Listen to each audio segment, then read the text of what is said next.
அனைவருக்கும் வணக்கம். Warm welcome to all the viewers. For the first time viewers, again, this is Dhanashekhar from Sipmaa People Foundation. Sipmaa stands for Supply Chain Integration of People Managers Affinity and Alliance. And this is the fourth week for us in this particular initiative, Voice of HR. Today, we are going to see one of the experienced person in the HR vertical who is wearing different hats. I myself had met him in multiple forums where I got impressed by the speech what he has given about the HR fraternity, especially talent acquisition, employee engagement, IR, ER, whatnot. And also he has also contributed in the HR functions in the companies like TVS, PepsiCo, and Britannia. And most of the people in HR fraternity knows him. Uh, I I think you'd have guessed by this time whom I'm speaking about. It's none other than Mr. Ganapathi Subramanian, who is a CHRO from Sundaram Home Finance. Hello, sir. Hello. Sir, I am sure that you would have done a lot of contribution towards HR fraternity, and also you are actively being part of multiple HR forums as well as MMA, CII, MCCI like this. Can you just give a small introduction about yourself, sir, please? Certainly. So I'm Ganapathi. People call me Gana. So the close circle. I got into HR accidentally. I did my BCom and I want to be a chartered accountant. So I was doing my foundation course and suddenly I met one person called Mr. Bugari. He was the DGM in BHL. So I met him in a bus. So we were sitting as a next passenger to each other. And I'm fond of writing. So I was writing something and he peeped into my writing, asked me, what are you doing? He said, I'm writing some Kavidai, Tamil poem. And he said, can I read it? So he read it and then said, no, looks interesting. What are you doing? That's where our conversation started. And then I said, I'm planning to do my CA. So those days, assessment was not even into the limelight. And this person was one of the certified assessor. So he called me, he said, no, I want to do a assessment for you to understand which function will suit you. And he called me to BHEL. I went to BHEL and I wrote some pages of questionnaire. I filled all those things. And after a couple of weeks, in those days, it's not automated. Individual need to figure out, what kind of assessment we did. And then they need to figure out, what function might suit to us, what kind of leadership style we have. And he said, I think you will be a better salesperson. Until then, I was thinking, I'm more of an introvert, though I love writing poem, writing stories, so on and so forth. He said, why don't you try something HR? Till that time, I never knew about HR as a function. But with the integrated with the kind of statement, I started doing some kind of a homework to understand what is HR. And that's where, I got into HR. And as you rightly said, my initial days were with TVS. And then people actually said, no, TVS is one of the very cultured, value-driven company. And very different Indian organization. But you can't survive in MNC company. And whenever you say you can't do something, you always feel like, no, why don't we do something on that? And I applied for Pepsi and then I got through. But my offer was kept on hold because I was working for TVS. Pepsi is very open culture, whereas TVS is more hierarchical, more family oriented. In olden days, you though it's your father, you don't talk to him just like that. No, you don't raise your voice, right? That was the culture. But Pepsi is like, you call your manager by name, and it's a very different setup. So I got into Pepsi, and that's where now my leadership journey started. And then I moved to Britannia, being wanted to be in FMCG because FMCG is a very different exposure. You can't live without an FMCG, right? No. So I loved that industry basically. And I started with more from a factory and then moved into sales. And moved on from there, and then currently into a financial service company. So that's how got into my connect to these associations were kind of understanding what kind of knowledge I can gain. So if you go to various group of institutes like MCCI or MMA or NHRD for that sake, you learn a lot because you meet some of the very seasoned people. They triggered your thoughts. And as a kid, during my college days, I used to attend NAPM, NHRD programs, and that's where I got inspired by some of the leaders. Perfect, sir. So it's a very good introduction, and I would like to say that only few of them have the guts to say, I accidentally landed up in HR without knowing what is HR. Being in HR, how did you handle this cultural shift? Point number one. And point number two, how do you train the people, especially when it comes to lateral entering? There will be a mix of people who will be coming from various cultures or like various cultural mindsets. Now, when we organize them together in a particular company, how did you face any challenges or like, would you like to quote any examples how it would have been done in a better way? See, certainly the different cultures, different thought process, but with one mission. So any organization, if you look into, whether it's a TVS or PepsiCo or Britannia, they all want to make money, correct? They want to be profitable. They want to be purpose driven. They really want to build their own brand. So this is the fundamental for any organization. What they do, they believe in certain process and then certain way of doing it. When it comes to TVS, of course, it's a very family bonded company. It's like, sometime, you look at a very small organization, startup company, you would have seen somebody with the company for a long time. So whatever happens, maybe I can take some of the likes of Saravana store. Um, so if you go to them, you will see that the owner will take care of their employee, like their marriage, whatever happens, they will be part of that. That's kind of the organization. So TVS is like that. You get into anything, you go and then meet the promoter, they will take care of you. Whether that's into any kind of a problem, anything, the doors are always open. But you get into an MNC, it's all process driven. When get into a process driven organization, you sometimes feel that, no, have I landed into a place where am I missing something? But the process driven helps you to create a lot of efficiency. For example, when I was with PepsiCo, we used to stand on our toes. Every month and used to be like a nightmare. We have to achieve, do or die is the thought process, and then that gives a lot of energy when you start achieving some of the toughest number year on year. When you break your own record again and again, it gives a lot of satisfaction. And then you have to learn to live both the environment, because MNC environments are not bad environment. End of the day, people who create the MNC environment, but what they believe in structure and practices more than the family oriented bonding.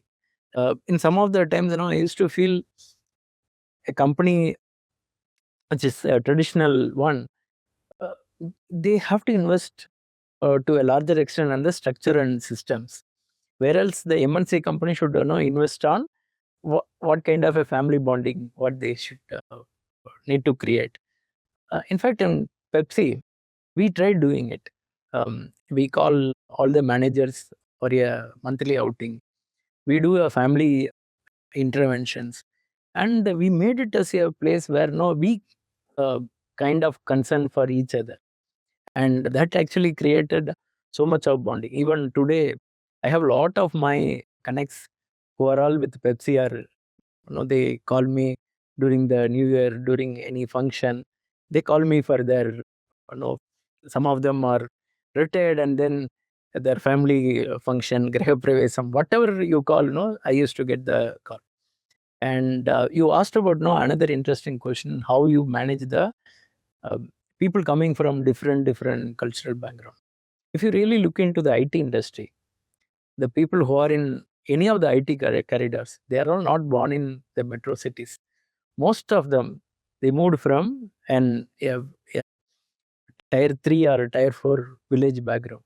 They all came, and most of them are very successful.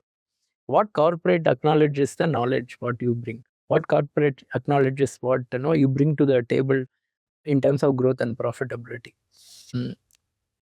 And the culture sometimes propel that entire thing. So you need somebody, a friend or a guide in an organization who says, to identify where you are missing, and if they help you, I think people will get accustomed. At the end of the day, we all see uh, whatever we see, and then whatever we believe. Just by saying something, we don't believe something. We need to see that, we need to experience that, and then we will believe. That's what my take on this. Very true, sir. Actually, it gives you a very good feeling, especially when people care about us and also be a part of our family. But just for my understanding, on the contrary side, if you see with Gen Zs, it's very difficult. It's becoming very difficult to understand what they really like or what they really want. When we try to care about them by getting into their, personal front to a certain extent, they put a stop with saying that's none of your business. I'm coming here for a transactional job. Let me do the job and walk away. You don't get interfere with my family business, or I mean to say family, or like no any other gatherings.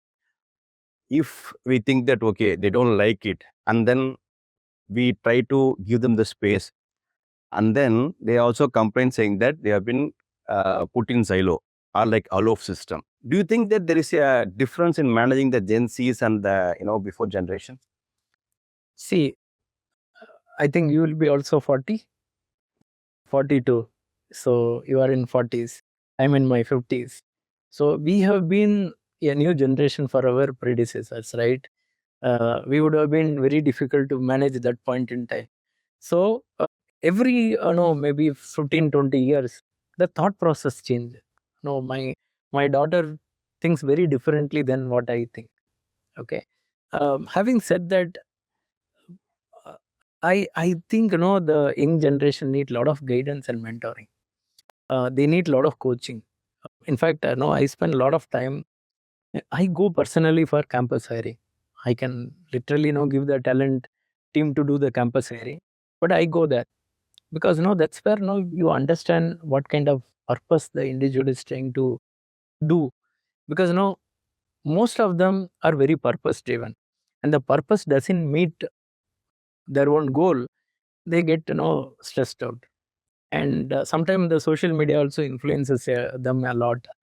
They think they are very different people. No, they are not. They have so much of emotion, but what they do, they spend more time on the screen rather than of spending time with the people. The moment you show them the way, tell them that no, this is how I moved in my life. I think they follow you. A lot of management trainees in my company, I have a very different connect with them. Whether they share their success story or not, when there is a failure, when there is an issue, when there is a stressful situation, I get a call.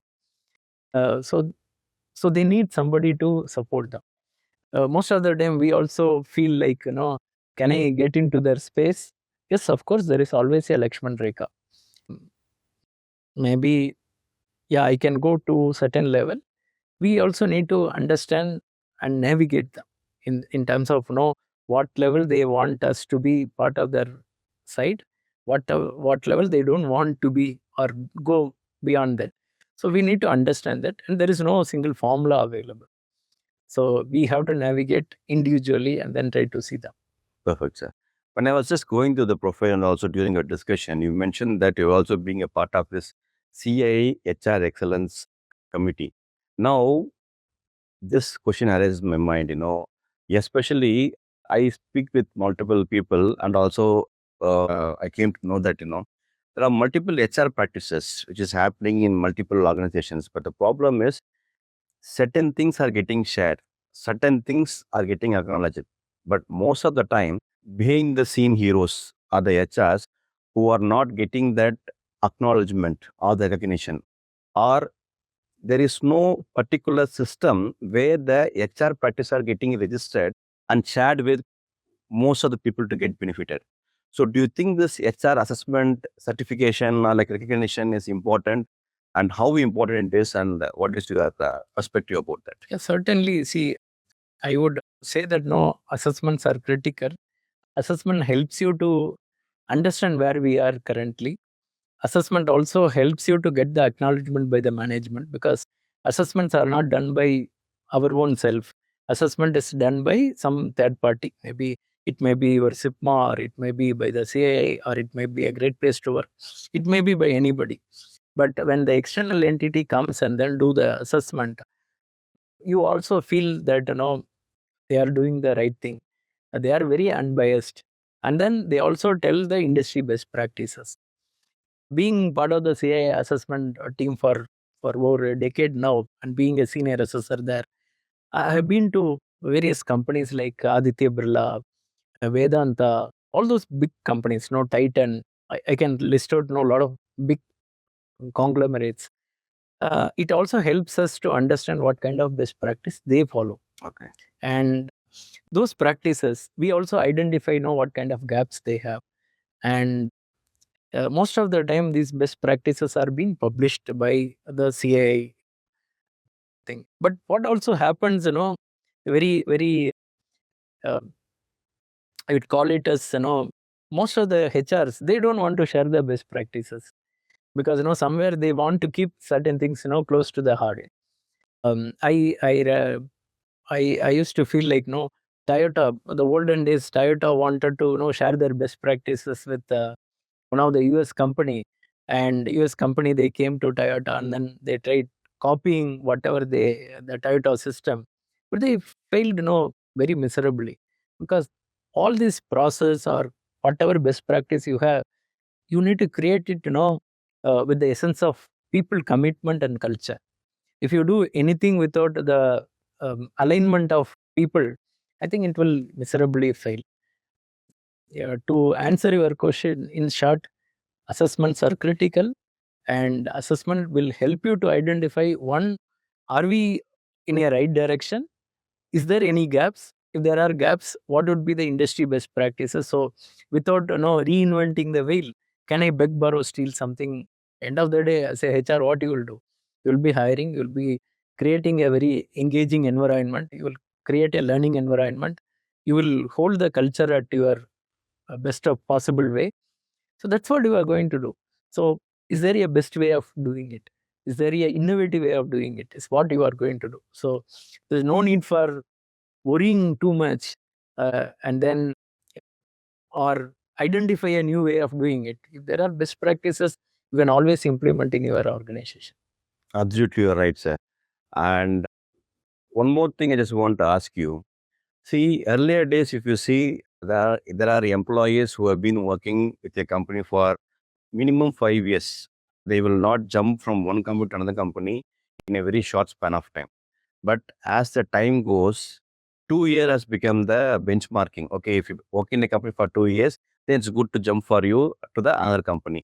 Now slowly it's becoming, decreasing and decreasing. Now it has become 1 year, and gig employment has come into picture, where people are not trying to get into that nutshell, where they are like open to any company. So by increase in this kind of modern culture, or like in this kind of, people say that it's a independent and a more freedom oriented culture. Do you think that employee value or like the loyalty towards the company is decreasing? And same thing, when it comes to retention of an employee, HR plays a major role.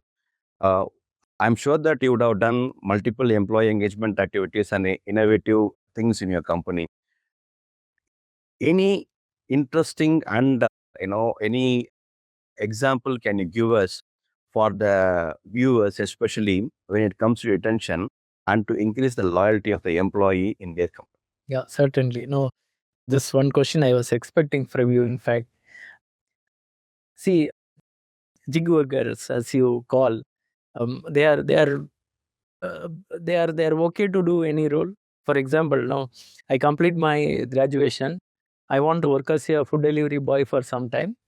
I make some good money, maybe about 30,000, 40,000. That's more than enough for me. Or I join a very established company. When you join, no, you get paid, maybe 3-4 lakhs or maybe 5 lakhs. But what you take home would be about 3 to 4 lakh rupee. So the similar conversation I had it with one kid. He said, "Sir, I was doing some food delivery during my college days, and I was making this money. After joining your company, I think now I'll be making a very same or similar thing, and I have to report to a manager. There is no manager.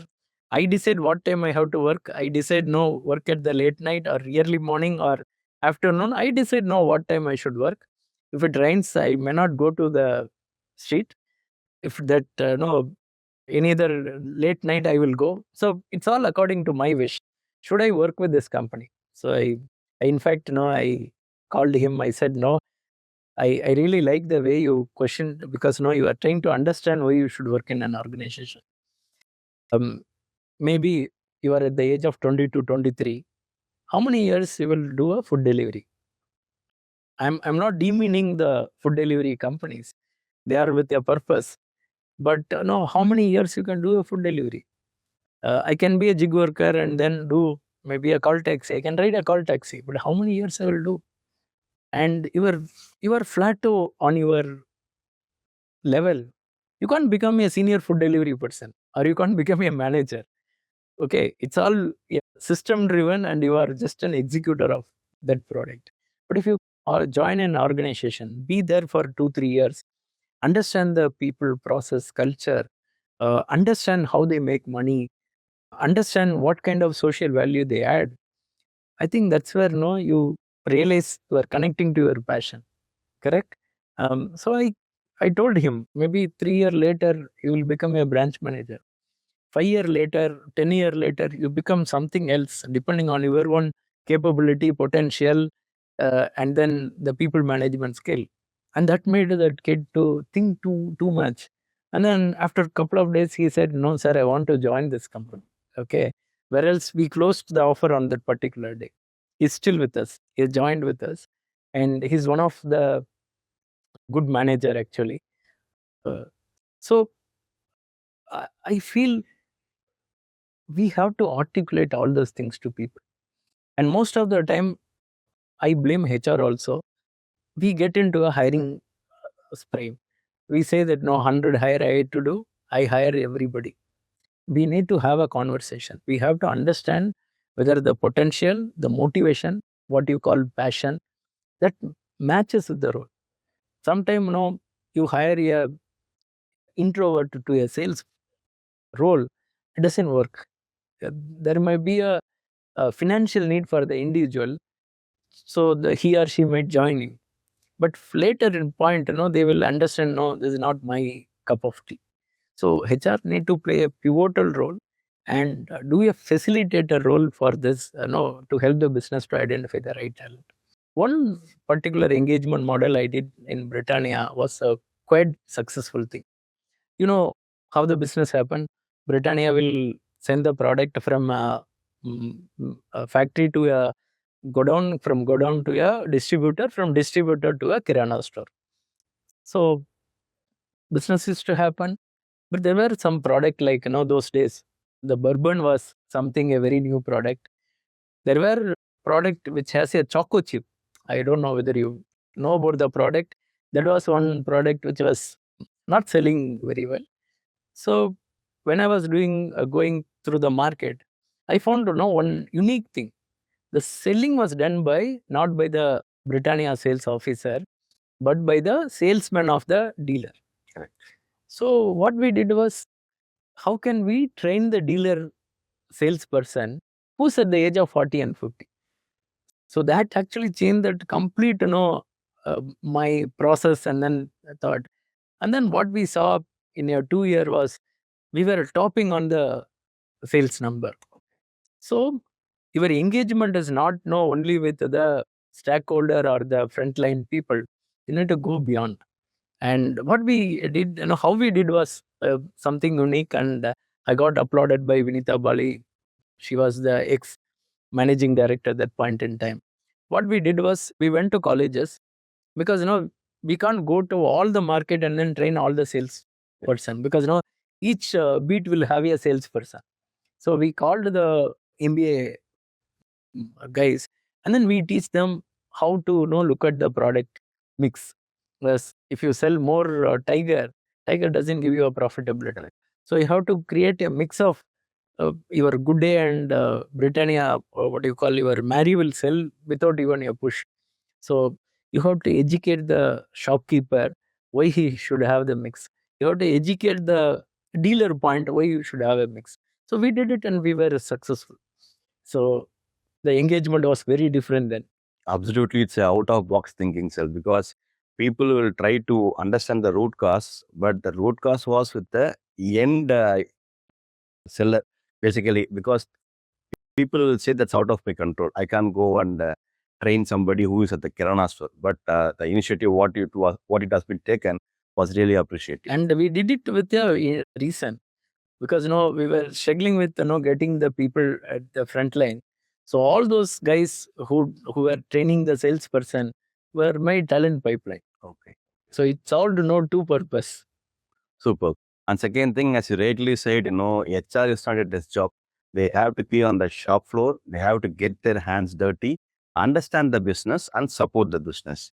Now, one simple question, maybe the last question also to the past of time. So, what shall be your advice or like suggestion to the upcoming HR professionals, especially the budding HR professionals who are out of college or like who are having less than 5 years of experience, how to look at their career as a HR professional?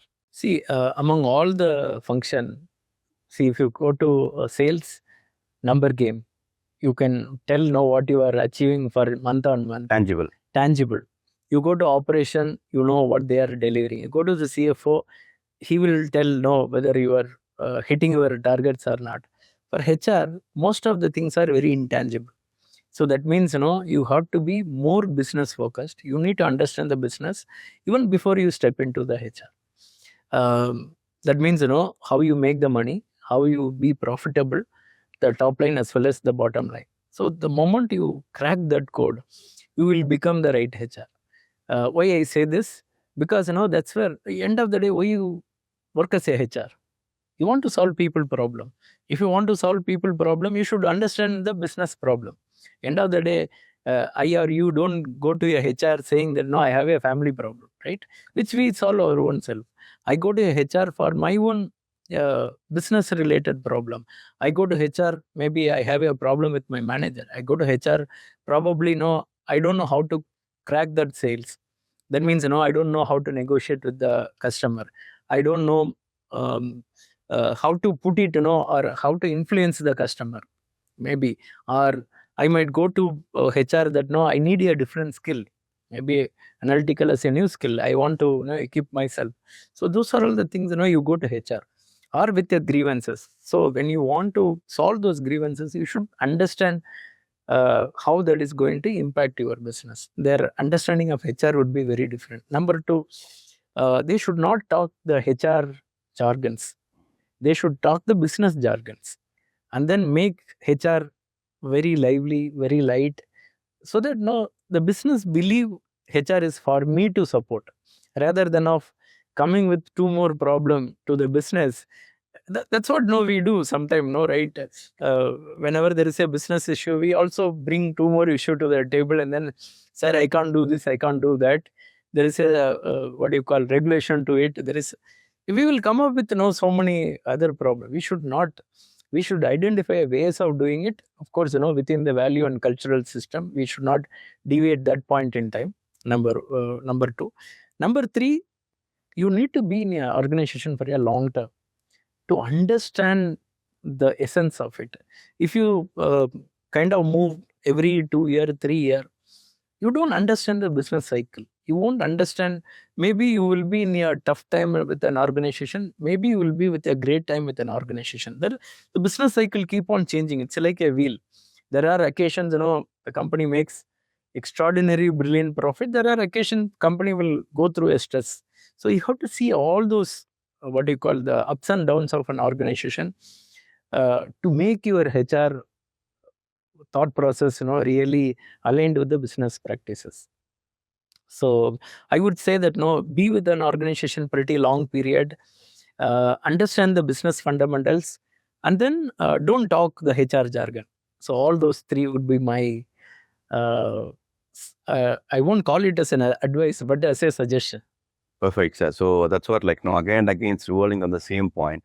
The HR has to be a business partner, and the person should be able to strike a balance between the employee need and the business need. Then only things will work out. And try to keep the communication as simple as the layman can easily understand. True. And also, longevity is one of the key important thing which a HR should practice. Thank you so much for your valuable information, sir. I think the viewers also would have been much interested to watch this and hear out your perspective about the HR experience as well as the knowledge what you have gained so far in your career. Thank you. Thank you for calling me for this session, and very eloquent interaction with you, and a lot of right questions. I truly enjoyed the session. Right, viewers, I think you would have also enjoyed the interaction with Ganapathi sir, and he has given the complete insights about the HR fraternity as well as the HR practices which he has done with all the companies where he have worked. Stay tuned with us till the next session. Tata, bye bye from Dhanashekhar again. Thanks.